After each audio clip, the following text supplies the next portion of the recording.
Welcome back to the Flow Show. I'm Joanna Turner, Intuitive Business Mentor. And today's episode, a little bit different, but it has been inspired, ironically, by Apple Podcasts announcing that they will now be providing transcriptions for podcasts. That is something that normally the podcast host would create or have a system or someone create for them. But Apple Podcasts have decided, for the purposes of inclusion, to have that as an option, which is great. However, my lovely Scottish voice doesn't always transcribe very well. And so I'm putting this out there as a bit of a pre-apology slash caveat slash little bit of education about how we use information and how we understand information. So in the past, I've obviously used transcription services for transcribing courses and all sorts of different things, and even meditations, things like that, that you might just want to have in a different format. And they often come up with some really weird and wonderful things for me with my Scottish voice, and often it is not what I said that gets written on the paper. It is their interpretation of it. So I wanted to talk about that in a sort of more general context and talk to you about the NLP Model of Communication, as it's called. So this model really describes how we experience information and then what we make it mean and how we process it in our brains and then the outcome that we get from that. It's also might be known as delete, distort, and generalize, or just DDG in NLP. So I know that is a lot of acronyms. NLP, if you're not familiar, is neuro-linguistic programming. And it's really just a study which was quite profound for me in my early days of and years of coaching. And it has continued to be probably one of my most used tools in my coaching and healing work. It's really the neuro is obviously brain, linguistic is words or language, and programming is obviously how it's then created in our brain and the impact it has. So there's so we'll talk a bit about that and how we can change the way we think about things and why we often get into arguments with people, why we feel sometimes misunderstood or they feel like they're not getting us, or vice versa, or you feel like you say, I communicated that, and the person is like, no, you didn't, I didn't hear that. It can happen so often. We can get really caught in the crossfires of miscommunication. And so this can be a brilliant tool. And I use NLP a lot. I also love combining it with other modalities like the Akashic Records. And I want to get into that in the next episode. We're going to do a whole episode on what that is, how it works, and I love combining the two. So let's dive in with an example. So when I was in Peru many moons ago, this was I think 2006 or 7, on one of my spiritual quests, before I even knew I was on a spiritual quest, I went down to Peru with a good friend of mine, Jasmine, and we hiked the Inca Trail and then went on a wonderful journey through the jungle. We went to Lake Titicaca and we just had a really beautiful experience. But it was I think it was the Sacred Valley many, many moons ago. And I remember we had stopped our minibus and we were standing at the side of the road. And Jasmine and I were part of a larger group.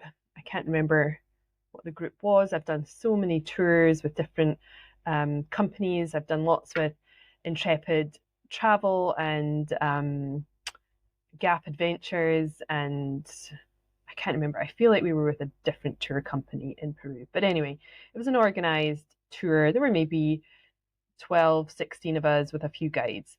And we were standing at the side of the road looking at condors swooping in the valley, and it was really quite magical and majestic.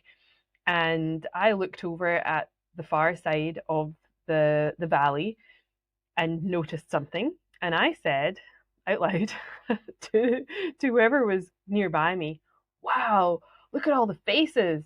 That's crazy." And this Canadian girl looked at me and was like, "What are you talking about? That's disgusting. What are you even talking about?" And I looked at her and I was like, "What do you mean? Can't you see them? The eyes, the nose, the mouths? I can see so many faces on the mountain." And she was like, "Oh, I thought you said feces." Right? So she's obviously heard what she heard, made it mean something, and then decided that I was strange, weird, whatever, talking about feces or poop, when really I was talking about faces, noses, mouths, and the rest. So very quickly, that was us standing next to each other.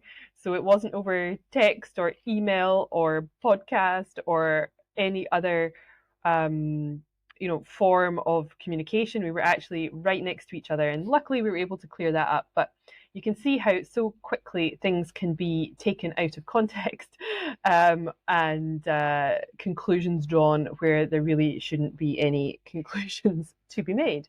So I also don't think I have the strongest Scottish accent, but especially because we come from a certain area, and then I don't really sound like I'm from this area.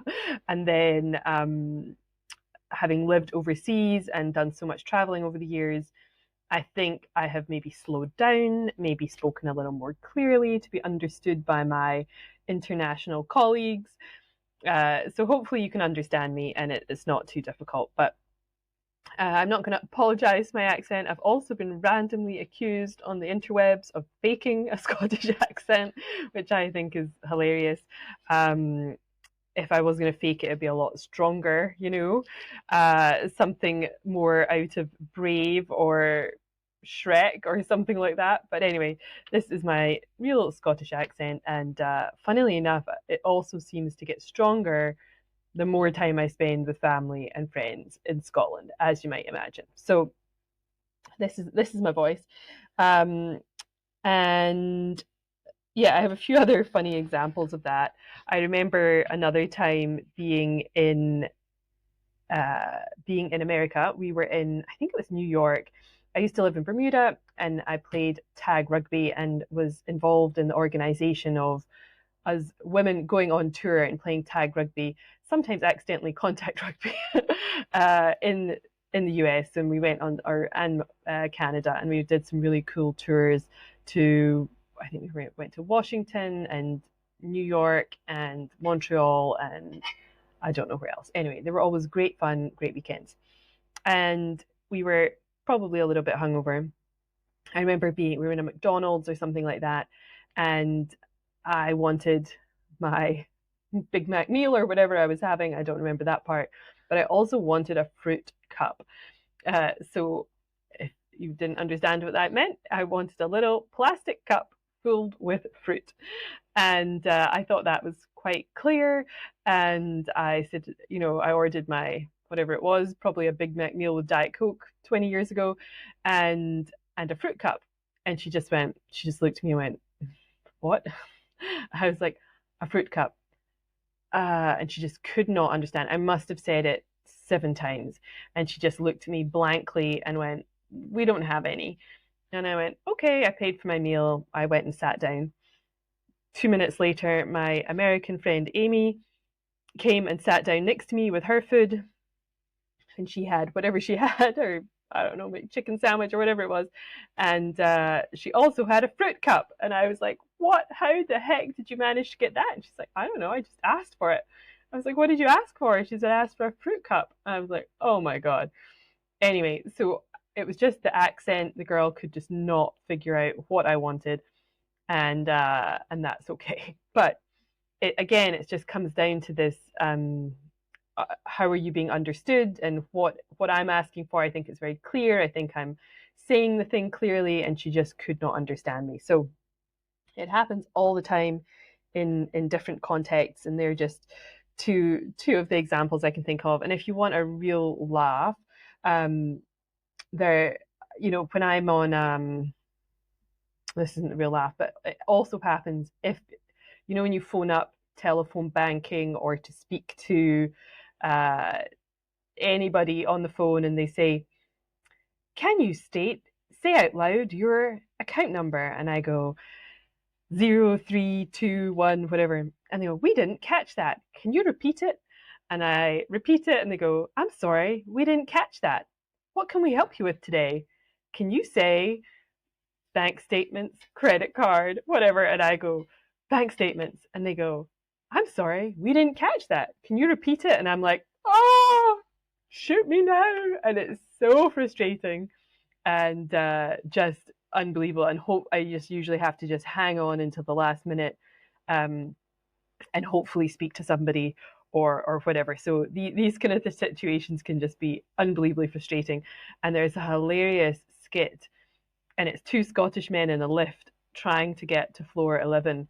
And if you put into YouTube, listen to the rest of this podcast, then go to YouTube and type in Scottish men lift and the number 11, and you'll see what I mean about the frustration of trying to be understood with our Scottish accents. So anyway, I'm not apologizing. It's not the worst thing in the world, but it can be quite funny, and especially over a medium like a podcast, could obviously throw up something. So let's talk about NLP communication model: distort, delete, and generalize.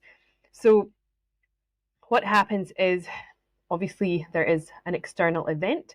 That external event could be anything: having a communication, an email, seeing something on TV, could be absolutely anything.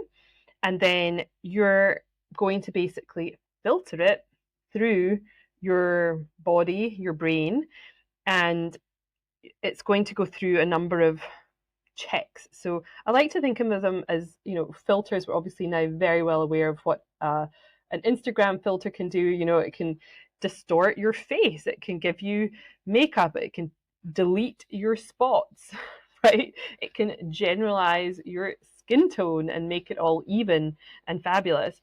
And so obviously we sort of understand filters in that way. But what if your brain is filtering absolutely everything? So they often joke that there are three sides to the truth, yours, mine, and what really happened, right? Because the way I experienced this exact same event is going to be different to the person next to me, and that's going to be different to the person next to them based on how they filter that information into their bodies. And their filters are going to be based on their assumptions, their beliefs, your past experience, your traumas, all those kind of things create your filters and create the lens through which you see the world. Ideally, we would love those to be rose-colored glasses, right? So we see everything as happy, and we're not making dramas or stories that don't need to be there about things, or we're making things seem great. But oftentimes, sadly, more often than not, we are not wearing pink ones. We're maybe wearing green ones or blue ones. And often that information can cause us a negative outcome. And obviously, we don't want that. So whether that is falling out with a friend or your partner, ending up in a divorce, because you're obviously having completely, you might be having the same conversation, but the person isn't hearing you in the way that you would like them to, or understanding. So once the information goes through your filters, so through your values, your beliefs, all that kind of stuff, then the way your brain stores that information is this thing we're going to talk about: the distortion, the deletion, and the generalization. So we get so much information bombarded at us, right? Unbelievable amounts of information. So whether you're just walking down the street and it is car number plates and the weather and, what we saw on the TV and how we, there's just a lot of information out there. And obviously we are bombarded with even more on the internet with, you know, if you're scrolling on things, you're consuming more information. Again, this is a great example.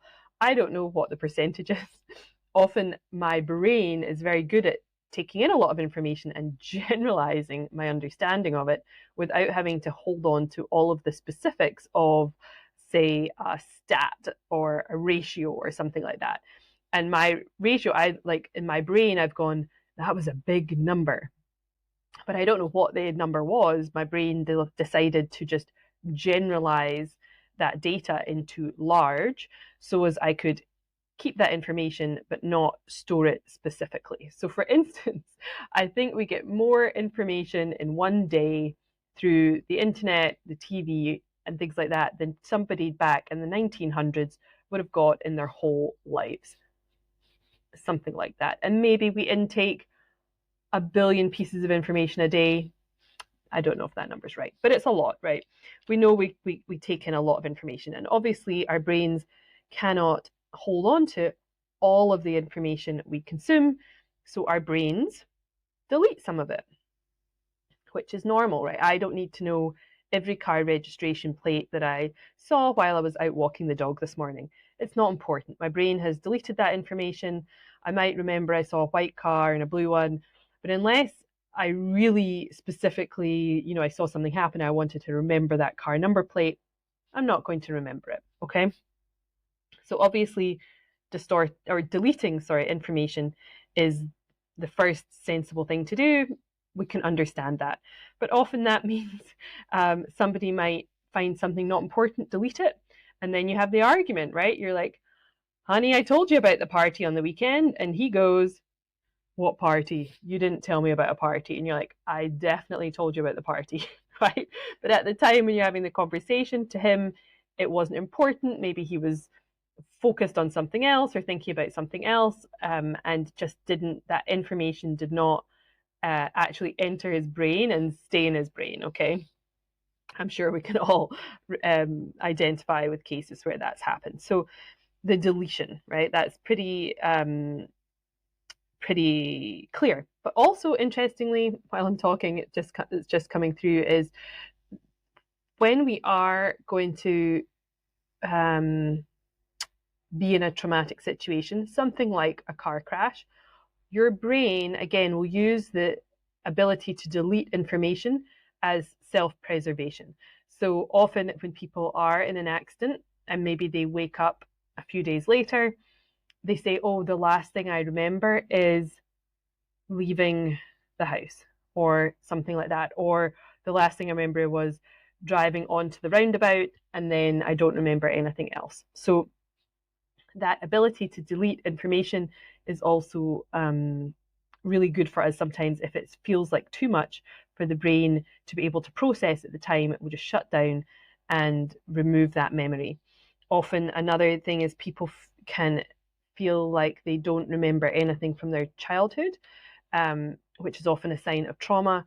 And again, that can be the brain just shutting down and not feeling like you can process or have the ability to cope with the memories or remembering that. So that can be another way that the brain deletes information.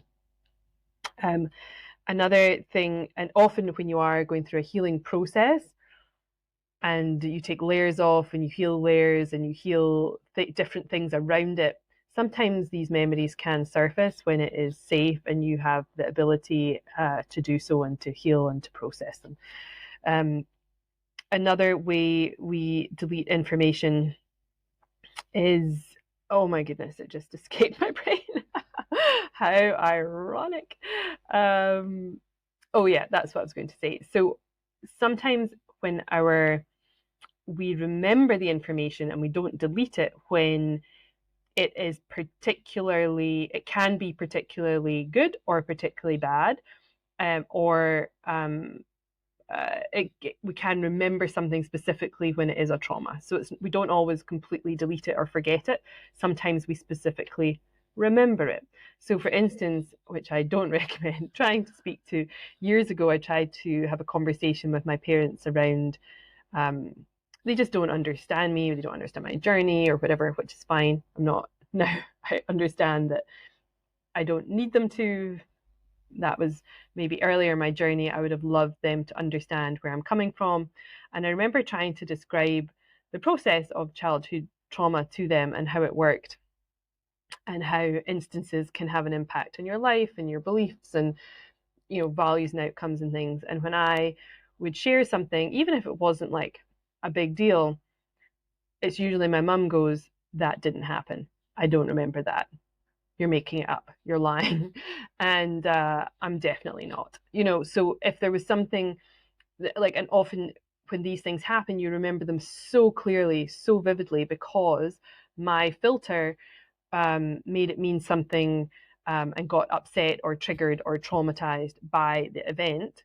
And the person doing the thing doesn't even remember because it wasn't important to them. It didn't seem like a big deal, or whatever. And the other party just doesn't remember, so they don't think it happened. So I'm just thinking of one example, just to give you an example, would be, I remember I was 15, I was going to my first disco, I had been getting ready, and I came out wearing a little denim skirt and a stripy t-shirt and probably some cream chunky palladiums I think I had on. I don't know if you remember those things. So I came out, and, you know, first disco, aged 15, my mum looked me up and down and went, "Oh, I've seen you look better." Which is obviously not what you want to hear as a 15-year-old going to your first disco. And my mum would swear on her life that that just didn't happen. She didn't say it. That's not how it went down. And she would just tell me I was lying and that that wasn't the case, right? So I remember it really clearly. I obviously remember exactly what I was wearing, and it obviously had an impact on my little 15-year-old psyche. And, you know, of course, nothing has changed in our relationship since then. So anyway, that's just how I remember it very clearly, and my mum doesn't remember it at all. So she has deleted that event from her mind because it wasn't significant to her, and she probably meant it. And maybe I had looked better before, but anyway, you still want to hear that you look nice. Anyway, that's just one example. So that was deletion. I think we get that. Distortion would be that example, the faces, the feces, right? I said one thing, I meant one thing, and through her listening and understanding, I had said something completely and utterly different. Now, the distortion obviously can be based on accents, like we've talked about, but it can also be influenced by our traumas, our experiences, our beliefs, our attitudes. So even if, for instance, I will probably use the word God on this podcast regularly, and for some people, just saying that word you will shut down. You associate it with religious stuff, being in the church, possible, you know, religious persecution. I don't know what you're going to associate that with. Sometimes people have a positive experience of that word. Sometimes it's negative. Some people don't believe in God. Some people believe in Allah or Buddha or something completely different. Maybe they have a spiritual definition. They prefer to use the divine feminine, the spirit, whatever. So even just that one word, my understanding of it, the context I speak about it in, my experience as a child with religion, all of that goes into that one word, right? And I could be meaning something totally different from how you experience that word. It's not bad, it's not wrong, it's just how our brains operate. And so when I use that word at any time in the podcast, feel free to substitute whatever your understanding or meaning of a higher power is, a positive higher power. So it's just so loaded, and it's just one of those words. It's a great example of, saying one thing and somebody using all of their different understandings, beliefs, traumas associated with it and making it mean something else, right? So I find that one quite interesting. I also had somebody say to me, and years ago, see, I remember this, I can't remember who the person was. I don't actually think it was a client, like a paying client. It was just somebody who had been listening to some of my free content, like a podcast. I didn't have a podcast back in the day, but I used to run loads of webinars and free challenges and things like that. And this person commented under one of my lives that I used to do quite a lot of Facebook lives and Periscopes back in the day. And she said, "You told me to quit my job." And I thought, and I said, "No, I didn't." I would never tell anybody to quit their job. That's not up to me. That's not my role as a coach or whatever I do. That's not up to me as something to tell you to do. And I'm very clear that I would never tell somebody to quit a job, leave a husband, or any of those types of things, right? We can examine the consequences of the decision to go or to stay, but I would never tell anyone to quit their job. So anyway, so I definitely didn't say that, and I would never be able to find anywhere in my free content, certainly, telling anybody to do that. But whatever I had said to her, in her brain, she said whatever I was saying, her brain said, you need to quit your job, right? Maybe I said, follow your dreams. Maybe I said, stop living in fear. Maybe I said, when are you going to, follow that intuitive nudge that you've had that's been, keeps coming to you, right? So whatever I said to her or said on this free live stream, I don't think she was a paying client, she translated in her brain to, I need to quit my job, right? So we've got to just be so clear that, what actually happened and how you have taken on that information. And the whole point of this podcast is that you do hopefully make changes and be happier and understand yourself better and live a better life, right? Like, the intention is good, and maybe quitting a job at some point will be part of that. Who knows? But whatever story, if I tell a story, a personal story, it's not really about my personal story.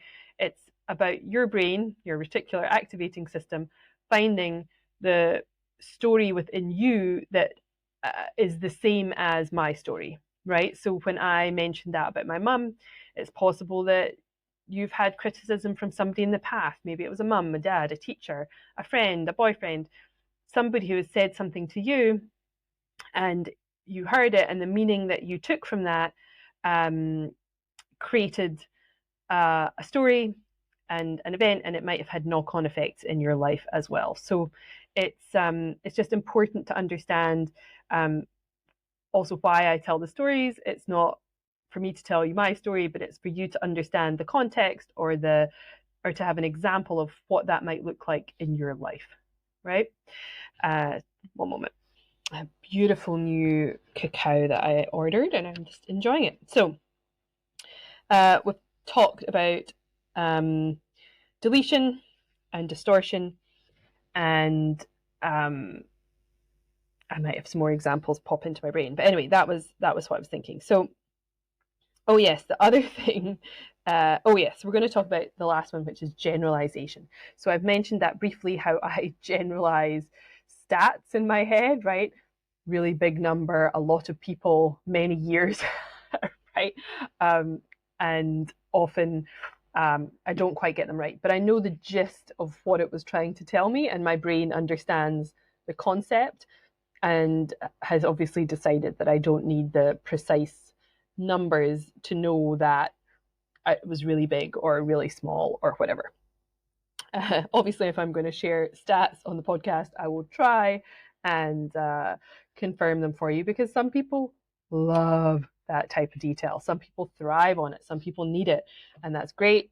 It's just I enjoy listening to it, and I enjoy while I'm studying these things, but it goes straight out of my brain afterwards. A little bit like cramming for exams, right? Like, the details for like those 4 hours, and then it's poof, gone into the ethers. Your brain goes, yeah, probably I'm not going to need to store that information anymore. And I don't know what exactly I did retain from my 4-year honours degree in accounting, but anyway, doesn't matter. Probably not.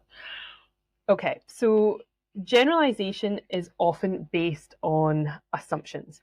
So if you'll know somebody is generalizing when they say, you always do this, you always say that, people always do, everybody hates me, everybody thinks I'm whatever, stupid or whatever.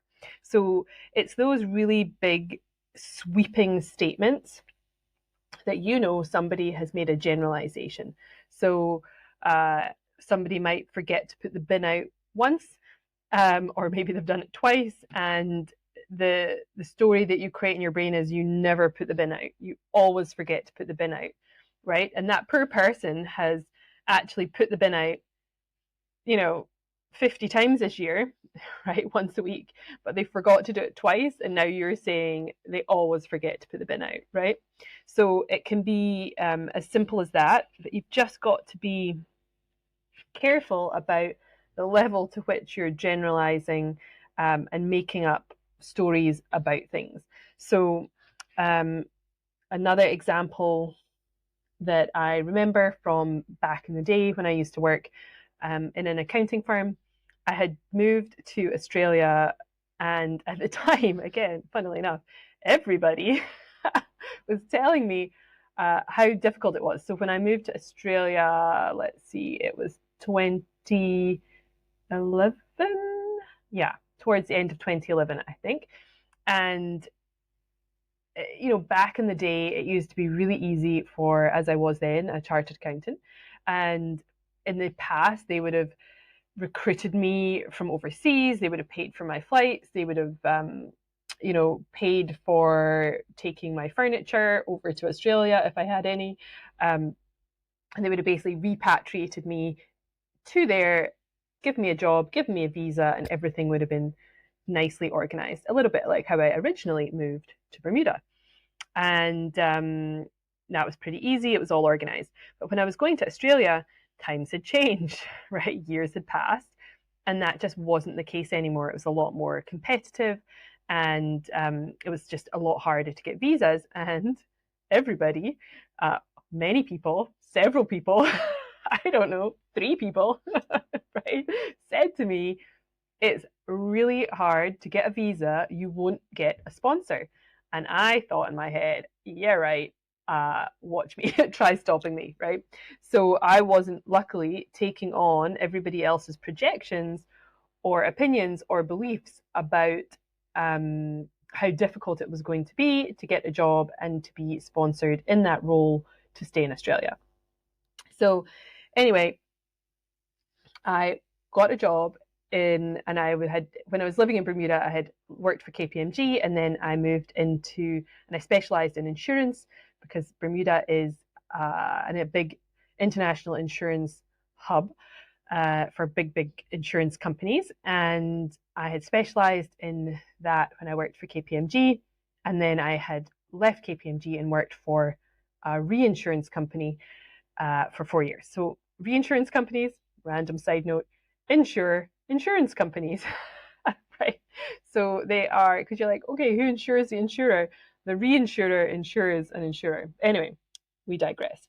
But I was obviously quite specialized in insurance accounting. And when I went to Australia, I found a job in an insurance company, unsurprisingly.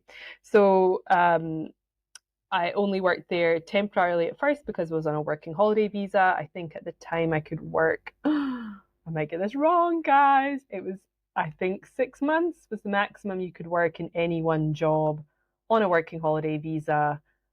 And then after that, the company needed to sponsor you. So I was working for this insurance company. I'd gone in, made a pretty good impression, and I was looking to be sponsored by them. And they had to sack somebody else who ended up at a better job anyway. And then they made me, I didn't know they were going to sack her to give me the job. But anyway, that's just how it all worked out. And I had to interview for the role that I'd sort of been doing for the last 6 months anyway. Anyway, part of that process, quite quickly, once I had been in the company, was doing something that was absolutely terrifying to me, and that was a 360-degree review. Now, if you've ever worked in corporate, you would be used to probably an annual review from your manager. You have to fill out, or at least in my roles, you have to fill out this big document. What have you done? Where do you think you can do better? What, blah, blah. Where do you want to be in 5 years? This kind of stuff. And it's normally with your direct manager, and you go in and have a chat, and if everything's fine, that's it, and off you go. But they wanted me to do a 360-degree review, which was terrifying because I'd only been in the role, I think at that point, less than 6 months. So they kind of wanted to know, I guess, before they tried to give me this job, what was going on. So it involved me basically reaching out to all stakeholders that I had to deal with within that role as a group accountant. So that included my direct managers, my managers' managers, my peers, so my colleagues, like the people that were at the same level as me that I worked with every day. It involved my clients. So I was a group accountant, so the clients that I had were and I, over the years, managed the Asia Pacific region, Europe, Bermuda, and I think that was it at the time. And I used to do sort of consolidation work and bring all of the stuff together, and I did a lot of their reporting and things like that. Anyway, fun times. But so I had to reach out to those people, so the CFOs of the company, the Bermuda leg, which was based in Ireland, ironically, anyway, and then all these other people in the company. And I'd only been there, say at that point, 4 months or something. And anyway, so I had to go and do this and get all of these people's opinion. Oh my God, this was excruciating. This was also before I had really started to wake up, or had been on I maybe had little glimpses of my journey, but I really was not particularly self-aware. Anyway, I had a really good feedback. I'd gone in, smashed this job out the park, and everyone was very complimentary, said wonderful things. Some people said I was like really confident, great at my job, efficient, knowledgeable, all this kind of stuff. It was lovely, very friendly, easy to work with, all this good stuff. It was glowing, this 360-degree review. One person, one manager made one little comment out of, she'd probably written 3 paragraphs about how wonderful I was. And there was one sentence within this whole review that said, Joanna could work on her confidence levels. I don't remember any other specific things anyone said. I've generalized all of the rest of it into it was positive, but that one piece of somebody saying I could be more confident really bothered me. Right? And so then I generalized the whole experience into me being criticized for not being confident enough. And that was all I heard. That was all I remember. And it really bothered me. Now looking back, I think I was so bothered because I think the person that gave me that piece of feedback was actually probably projecting their own insecurities on me, but that's another story. Anyway, but that is a complete, I've probably distorted that. I deleted most of the positive stuff out of that, and I generalized it to be all bad, and it really wasn't. But that was just how my brain coped with that information, right? Not very positively, right? And ultimately, if I do feel confident, why am I bothered by her comment? And why was I so fixated on it? It was just really interesting to me looking back to see how I handled that situation. Anyway, as excruciating as it was, they gave me the job, thankfully, and I was there for another 3 years or something. Anyway, so what's the point of all that? Right, so the point is, once we've done that to the information, and we've created our own context through our filters and through all this stuff, we are making it mean something, right? So I'm taking all this information in and I've made it mean something. Whatever I've made it mean. Did it mean I wasn't good enough at my job because she thought I needed to be more confident?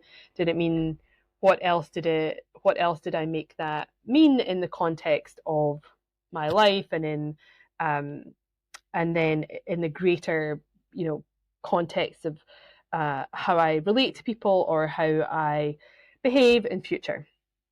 So obviously, if I have taken that one little comment about needing to be more confident and it makes me feel bad, wrong, not good enough, or whatever story I made that to mean, that is then going to affect the state that I show up in. Has it actually, ironically, knocked my confidence, right? So it's going to then affect how I feel, what I believe. Am I not so happy? Am I angry? Am I frustrated? Am I bitter? Am I whatever, right? And then that feeling that I have then generated based on all of my filters, and it was that little comment about my my confidence, really because my mum had criticized me when I was 15, right? Was that really the problem, rather than this lady saying I needed to be more confident, right? So through all my filtering system, through the way I handle information, that has then impacted my feeling, my state, my emotions, my mood. And then as a result, it's also in my psychology, my physiology as well, right? So it has a physical impact on me in my body. And then that is going to impact my behavior. So I've taken in the information, processed it through my brain, processed it through my body, and then the output is my behavior. So does that mean I show up more confidently in the office, or does that mean I'm just pissed off and don't really like that person anymore? Or does my rebel side kick in and then I really don't want to do X, Y, and Z? I don't know. But what happens from that creates your behavior, and then that goes out, obviously, and in turn creates other stories that we tell ourselves in the world. So, for instance, you could have be meeting a friend for coffee and they are late, maybe they're half an hour late, and you sit there, right? I'm sure we've all had to do this at some point. And initially you don't mind, that's okay. Maybe they can't find a parking spot, maybe they're stuck in traffic, maybe then you think, oh God, I hope they haven't had an accident. Should I message them? Right? And the time is like ticking on. And then if you were waiting on a date or somebody like that, then you're like, maybe they don't like me, maybe they're standing me up, maybe they've never liked me, maybe I'm not good enough, maybe they saw me, if it was a date, maybe they walked past and thought, oh God, I don't like them, right? So our brains start absolutely running wild with the information and making up this big story, making up distorting the information that you have, which is not a lot. They're just late, right? So we've made up this whole thing, and then maybe somebody has stood us up before, so now we think that everybody stands us up, or nobody respects my time, right? Those big generalizing, sweeping words, and we create this big story for ourselves, and then maybe we think we're not worthy of people showing up on time or whatever. Anyway, we can quite wildly create stories and blow situations out of proportion very easily with zero information and really no context apart from the story that we're telling ourselves about it. Then obviously you might stand up, walk out, be pissed off when they arrive, leave or whatever, right? So your behavior is then going to be impacted ultimately by this story and by this information that we have or have not told ourselves. Now, ultimately, we can't control what anybody else thinks about us. We can't control anybody else's actions. We can have boundaries and, say, hey, if you're going to be late, can you let me know? I don't like sitting waiting, or whatever that story is. We can have a control over it. But if we have totally blown it out of proportion, and created this big other story, then obviously that might not serve us in the long term. We might lose a friend, a colleague, partner, whatever. So we've just got to be very careful about how we frame the information that we're receiving, and making sure that whatever the story I've told is indeed the case. Is it that they don't respect my time? Is it that, they had a flat tire? Is it that their phone died? Is it that whatever, right? So we've just got to be very careful about how we're communicating, what we're taking in, how we're perceiving it, how we're interpreting that information. And then obviously, based on all that, is how we get the outcome. So,